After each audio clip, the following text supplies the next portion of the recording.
পাচ্ছি না, তাকে যে আমি দেখতে পাচ্ছি না, কি করে চিনবো? আরে কে তুমি?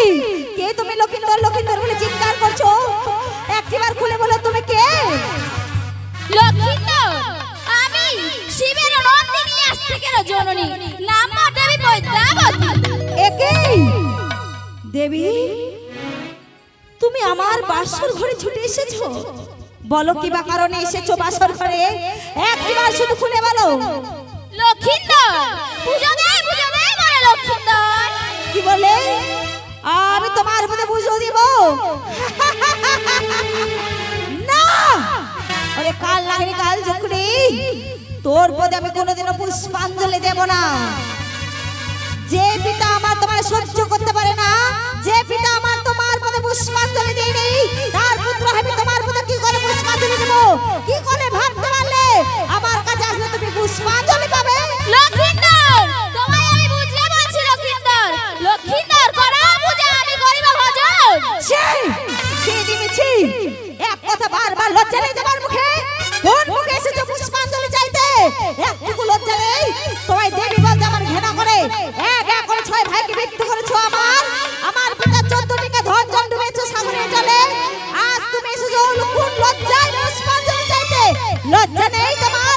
লজ্জাহীনী লক্ষিন্দর, যদি বা পুষ্পাঞ্জলি নাই বা দিবে মরে, ধ্বংস করিব আমি তোমারে। কি বলে? ধ্বংস করবে? বাহ, পারবে না, কোনোদিনও পারবে না, কোনোদিনও তোমার মনে আশা পূর্ণ হবে না। আমি রয়েছি বাসর ঘরে, লোহ বাসর ঘরে রয়েছে, লোহ বাসর ঘরের ভিতরে কি করে প্রবেশ করবে?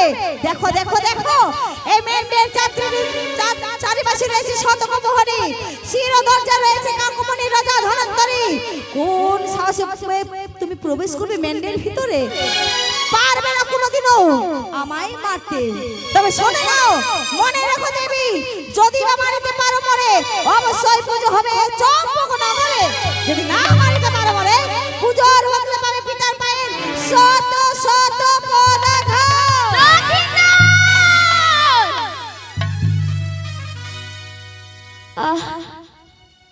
আজ পিতা আর পুত্রেই একই অপমান। না না, আমি যে অপমান সহ্য করতে পারছি না, এখন আমি কি করব? ওই তো রয়েছে আমার সর্বগুণ, আমি আমার সর্বগুণকে আবাহন করব। দেখি আমার সর্বগুণ আমার ডাকে সাড়া দেয় কিনা।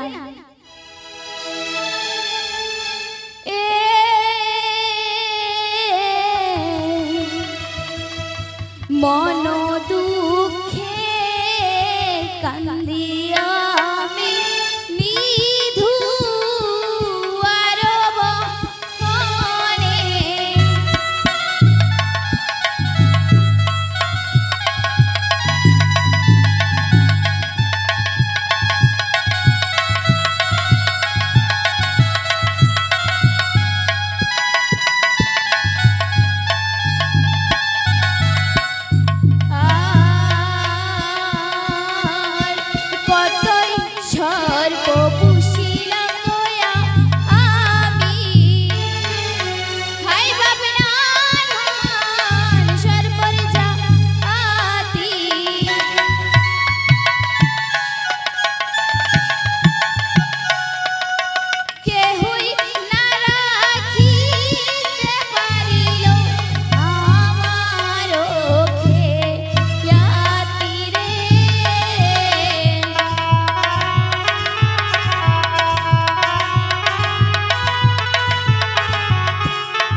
প্রণাম মাগো তব চরণে। কল্যাণ হোক। কিসের জন্য আদেশ করেছো আমারে মাগো? বাবা ঘোষর, তুমি কি কিছু আমার সমাচার পেয়েছো বাবা? না মাগো, আমি যে তোমার কোনো সমাচার পাইনি। তবে শুনো বাবা ঘোষর, বলো মাগো। তোমাকে যে যেতে হবে সাঁওতালি পর্বতে। মা, সেখানে রয়েছে এক লোহমেন্ড ঘর, এবং কি সেই লোহমেন্ড ঘরে রয়েছে সুতারো সঞ্চার ছিদ্র। সেই ছিদ্র দিয়ে তোমাকে হইতে হবে পার। মা! মাগো, বলো। আমি যে সুতার সঞ্চার পার হতে পারবো না মাগো। আমার যে কল্পটা যেমন তেমন মা, আমার যে লেসকানাই ঢুকিবে না। এই কি বলছো তুমি? হ্যাঁ মাগো। বেশ, তবে যাওয়ার আগে তুইও আমার একটি কথা শুনে না। বলো মা। যারে যারে ঘুরে সরবো তোমায় দিলাম বর, যেই পথ দিয়ে আসিয়াছো সেই পথ দিয়ে তুমি চলে যাও, নতুবা ভয় বৈষ্ণবে দেখলে তোমার চাঁদ তোলা ডুগডুগি বাজাও। প্রণাম মাগো।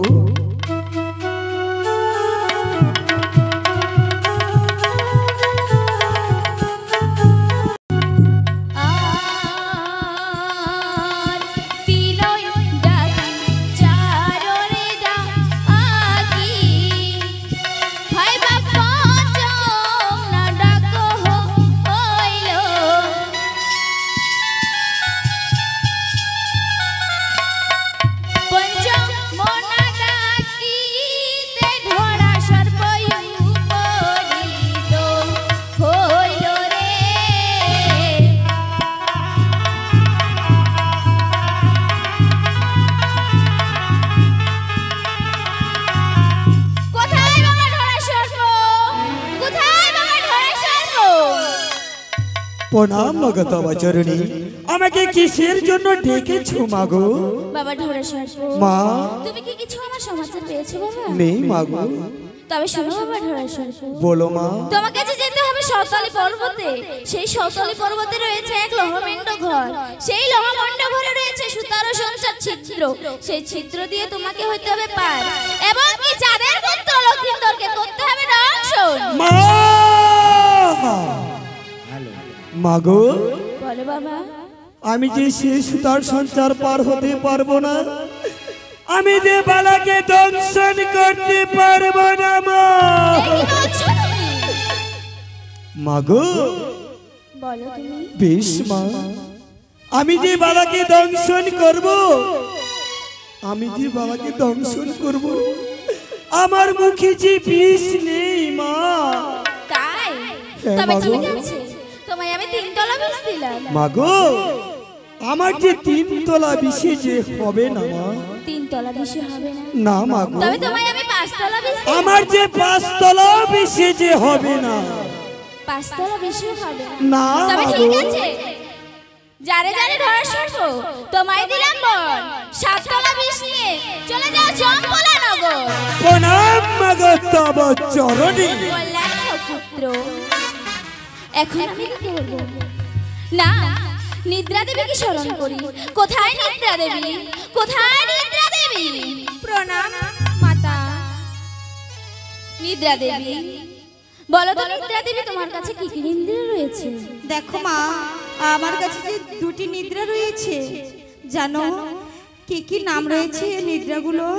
একটি হলো জম নিদ্রা, আর একটি হলো কাল নিদ্রা। আমার যে কাল নিদ্রার বড়ই প্রয়োজন। এসো নিদ্রা দেবী আমার সাথে। ঠিক আছে মা, তাই হবে মাগো। প্রণাম নিও মা।